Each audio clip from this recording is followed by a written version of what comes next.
Hola, la radionovela de esta noche es titulada Viajando por la Historia.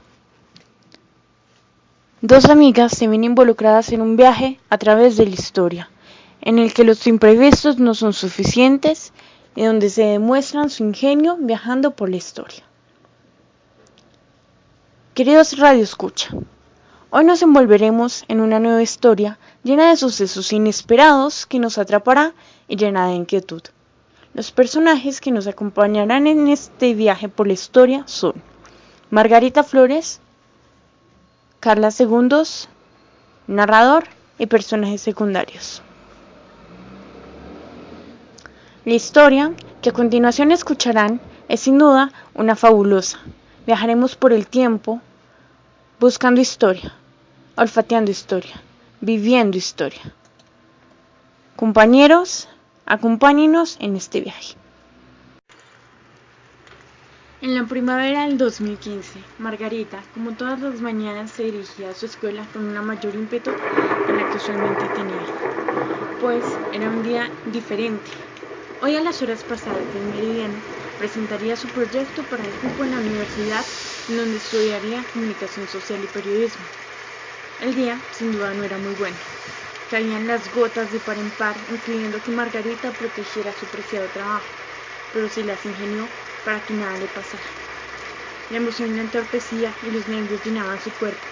Cada tarde de aquella primavera estudiaba y buscaba información para su proyecto, aunque sin duda estaba dispuesta a esperar para pasarlo bien.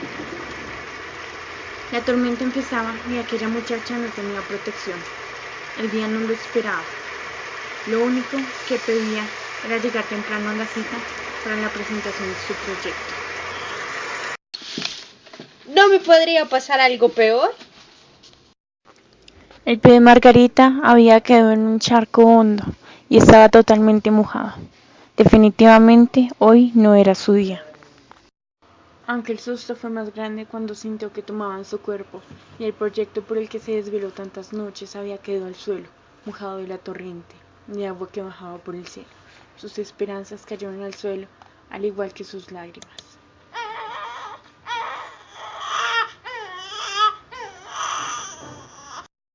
¡Oh, mi niña! ¡Cuánto lo siento!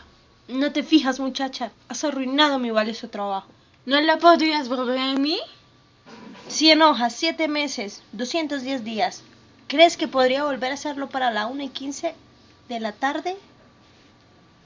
Si no tienes una máquina del tiempo, estoy segura que no podrías ayudarme. Sería una buena idea. Margarita, en su desdicha, escuchó un sonido algo extraño que provenía de un callejón que estaba detrás de ella. Hola, amigas del pasado. ¿Quién ha dicho eso? No lo sé. Vaya, esto debe ser algo del destino. No digas cosas que no podrían ser. Caminé al fondo del callejón. Ahí, oscuro. Ahí estoy. Discúlpenme por interrumpir, amigas del pasado, pero he venido aquí porque necesitan de mi ayuda y yo se las puedo brindar.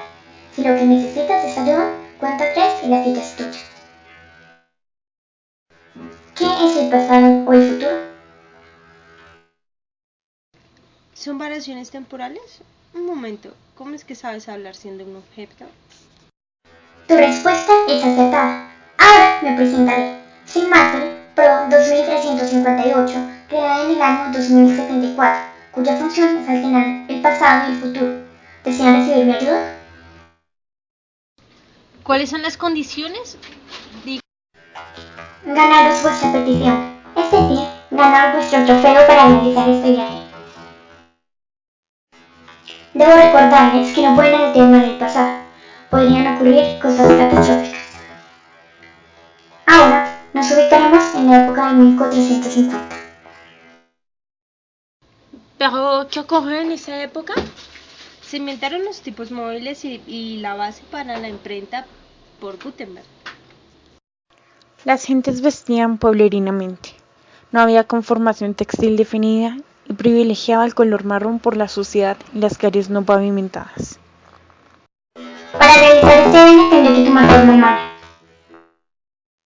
¡Oh! Déjase un bolsillo para corriendo a la iglesia, dijo aquella muchacha muy sigilosamente, llena de curiosidad. Marcel, Margarita y Carla escucharon los susurros que provenían de aquel hombre. Aprendí alemán cuando estaba en la escuela, dijo Carla en su desespero por traducirles. Dice que tiene un proyecto entre manos, uno que tiene bases francesas con un objeto llamado la prensa de uvas. ¿Prensa de uvas? Pero si eso fue un invento francés. No puede ser. Es Gutenberg. Johannes Gutenberg. Tengo una duda. ¿Ellos no nos pueden ver? Sí lo pueden hacer. Lo único que no pueden hacer es realizar cambios en la mentalidad de las personas, es decir, adelantarles hechos trascendentales para el historia.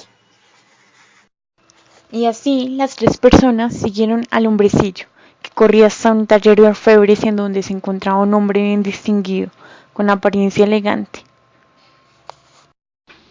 Él dice que al unir una barra de metal y moldear una letra, añadiéndole en la punta, puede realizar tipos marcadores.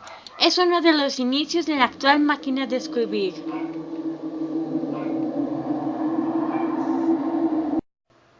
Habían visitado tantos lugares como jamás lo hubieran imaginado antes. Y con esto me refiero al propio pasado. Margarita estaba preparando su sustentación de trabajo y tenía todo su empeño, hablando como lora parlanchina con los otros dos que no hacían más que escucharla. Los orígenes del periodismo se remontan al año 1609 en Alemania, con las primeras publicaciones periódicas semanales. Ya, niñita sabia, te hago una pregunta. ¿Es verdad que el hombre tiene recuerdos que duran casi toda la vida como otros no?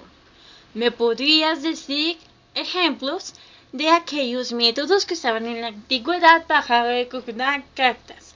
Por ejemplo, desde el lejano oriente. Es sencillo. Los juglares tenían todos métodos de aprendizaje. Los antecedentes más próximos del periodismo son las noticias manuscritas, que circulaban en Europa, originadas a partir de las correspondencias privadas de militares eclesiásticos y hombres de negocios. Si es así, ¿de quién obtenían dichas noticias? La información se obtenía de los mercaderes, peregrinos, viajeros y funcionarios públicos. ¿Y en qué año apareció la imprenta latinoamericana? En las colonias españolas de América, la imprenta fue conocida desde 1520, pero en La Habana y Bogotá no fue conocida sino hasta el 1701 y 1738. Oh, vaya, eso es interesante. Y nuestro siguiente destino será los finales del siglo XV. Nuestro siguiente destino será finales del siglo XV. En esta época se destacaron tres pilares del periodismo, pero ¿para qué contarlo yo? Dejemos que Margarita lo haga. Claro que sí, las relaciones son hojas de noticia, los libelos son hojas de opinión y propaganda, los canals son relatos, hechos curiosos y extraordinarios. ¿De dónde salió el libelo? Es sencillo, nacieron como motivo de reforma luterana, las guerras de religión del siglo XVI y la guerra de panfletos. ¿Cómo le fue a España en todo esto del periodismo, periódicos, canals, gacetas? No sé, déjame recordarlo. España tardó en incorporarse en la época de las gacetas y quizás fue uno de los estados donde las relaciones tuvieron más larga vida como medio principal. La atmósfera nuevamente se tornó brusca y aparecieron nuevos lugareños, rodeados de gente y extrañas formas de vestir. ¿Vosotros de dónde habéis salido? Acabamos de llegar de allí. ¿Estáis al servicio de Napoleón? ¿Quemaréis nuestros escritos como lo hacéis todas las tardes? No podremos estar enterados de lo que pasa si vosotros no os dejáis de censuras. Un momento, señor. No tenemos ninguna intención de quemar nada. Los libros y las noticias son tan sagradas como lo sagrado mismo. Marcel, es hora de irnos. ¡Esperad! ¡No penséis pensáis en llevaros una caricatura de Napoleón? Ahora nos ubicaremos en Inglaterra. En Inglaterra, siglo XVIII, la libertad de prensa se empezó a popularizar, pero los periodistas podían ser juzgados de libelo. La economía se disparó con la evolución del periodismo. Los periódicos políticos eran los que más se destacaban. Esa situación de privilegio los llevaba a pensar que eran los únicos.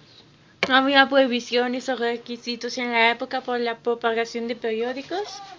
El control por parte de los gobernantes consistía básicamente en que los periódicos pagaban por salir a las calles. Además sabían que uno de los avances más importantes a nivel informático fue el hecho de enviar información a través del tren que viajaba por el ferrocarril. ¿Vosotros me podéis dar información acerca de la publicidad en los periódicos? Es un método fortuito de tener dinero por medio de avisos publicitarios. Hay muchos, y esos mismos pagan los periódicos, por eso es que hay muchos que son gratuitos. ¿Qué te parece si nos ubicamos en Estados Unidos de América? Mira, sé que en Estados Unidos se creó el derecho de la libertad de prensa, y más adelante con la publicidad esto fue un boom. Ellos sí han utilizado bien sus habilidades, ¿no crees? Además que ahora, las noticias se convirtieron en una necesidad desde que la prensa informativa se fue imponiendo. Aparecieron agencias de publicidad que mostraron el crecimiento del sector periodístico. Las tareas de los trabajadores de este ámbito adquirieron rasgos propios y diferentes a otros comunicadores. Se encargaban de hallar publicidad para este medio. Es necesario incorporar la publicidad por los fines económicos. Por eso es que la información se convirtió en viral. Entre más productos incorporaran en los periódicos, más probabilidades tenían de ser famosos a nivel columnista. En el nuevo siglo XIX, las instancias gubernamentales veían a la prensa como métodos para cambiar la mentalidad de sus ciudadanos. Los sectores socioeconómicos empezaron a ver al periodismo como una actividad empresarial más. Los nuevos diarios venían a color, con imágenes en varias columnas y títulos grandes. El periodismo tomó una tarea de denuncia, entre otros. En Colombia, el periodismo se desarrolló como un entorno violento, en el que la información privilegiada era poseída por los grandes empresarios, mostrando lo que para ellos resultaba conveniente. En la clase económica gobernaban las personas con dinero y ellos manejaban interesadamente la información. La libertad de prensa en Colombia ha sido vulnerada por todos los medios, ya que hay información que obtienen los periodistas y que a los gobernantes no les conviene entregar a la sociedad.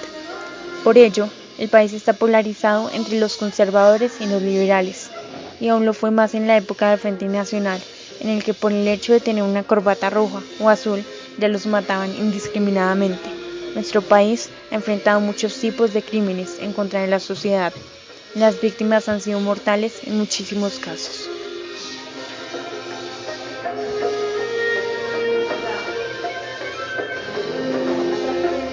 Entre tanto Bihar, Carla y Margarita se fueron informando más y conociendo más de la historia del periodismo.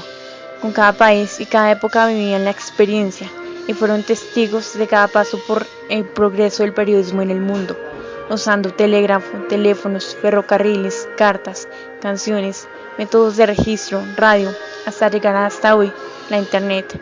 Así fue como se forjó una amistad por medio de la historia.